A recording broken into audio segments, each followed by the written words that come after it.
Dans la Gemara, il y a un machloket au sujet de Kippour. Les Chachamim ils disent que Kippour pardonne seulement si la personne y fait tchouva. Rabbi dit, si la personne a fait tchouva ou il n'a pas fait tchouva, Kippour pardonne. Pourquoi?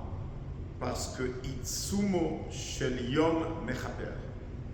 La puissance de la journée, elle pardonne. La halakha, c'est comme les chachamim.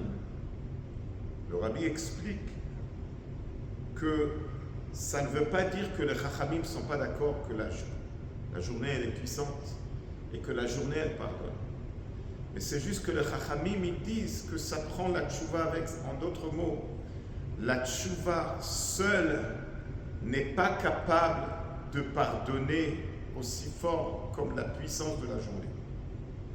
Et de là, on comprend que tout le monde sont d'accord que la journée, elle est très puissante. Dans le langage de nos sages, Itsumo shel yom mechaper. Quand on dit kapara, kapara, c'est pas juste que la personne il va se faire pardonner, il ne va pas être puni.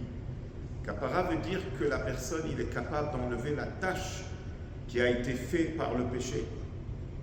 Et de là, on peut comprendre jusqu'à où va la kapara de Kippour. Parce que il y a 3 niveaux dans la connexion avec un juif avec Dieu. La première, c'est que la connexion elle vient à travers l'étude, à travers une mitzvah. Après, il y a une autre connexion plus profonde que Torah et mitzvot.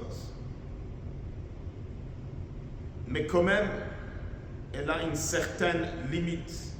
Après, il y a la connexion la plus profonde entre l'âme et Dieu, l'essence de l'âme avec l'essence de Dieu.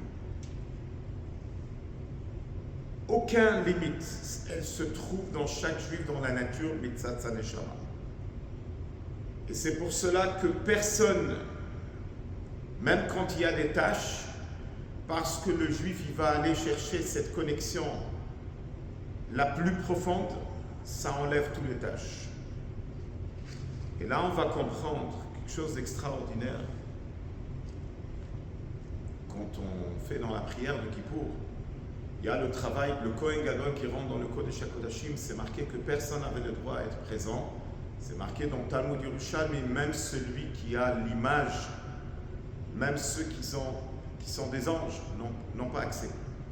En d'autres mots, que quand le Kohen Gadol il rentre dans le Kodesh HaKodashim, ça c'est la connexion la plus profonde avec Dieu. Et on donne beaucoup d'importance dans notre prière à Kippour. Ce qui est intéressant de savoir que le Kohen Gadol, quand il rentrait dans le Kodesh HaKodashim, il y avait, dans le deuxième Beth Amikdash, il n'y avait pas d'arche sainte, il n'y avait pas l'état de la loi, ils étaient cachés profondément dans la terre, mais d'une manière dévoilée, on ne voyait pas l'arche sainte. Et quand même, il rentrait dans un endroit qui est Kodesh HaKodashim, que de cela on comprend qu'il y a une manière que le juif il se connecte avec Dieu à travers la Torah, à travers les mitzvot. Mais après, il y a une autre manière qui est beaucoup plus haut que la Torah, beaucoup plus haut que les mitzvot. C'est la connexion la plus profonde. C'est pour cela que Kippour, c'est la seule journée dans l'année où il faut faire 5 prières. Et les 5 prières représentent les 5 niveaux de l'âme.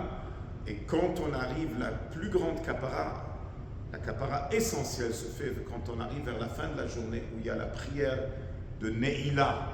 La traduction du mot Neila, ça veut dire qu'on ferme les portes. Personne n'a le droit de rentrer là-bas, même pas les anges. Il n'y a que Dieu et le peuple juif. Alors, voilà, on est à la veille de cette grande journée de Kippour. Vous pouvez imaginer cette puissance qui se trouve comment Akadosh Baruch Hu, il est connecté avec nous. Et juste ce qui est en train d'arriver dernièrement en Israël, on voit que Hachem, il nous adore, Hachem, il nous aime. Quand 500 missiles tombent de l'Iran et ça n'a rien donné, quand il y a tellement de miracles, oui, malheureusement, il y a aussi des tragédies, mais dans le big picture, on voit que Hachem, il est avec nous, Hachem, il nous aime. Alors, on vous souhaite à tout le monde une très bonne année douce et que Gemar Khatima Tova, et surtout on se concentre à Kippour pour prier très très fort à Dieu qui nous amène le Mashiach, la Géoula. Shana Tova Umetuka et Gemar Chatima Tova.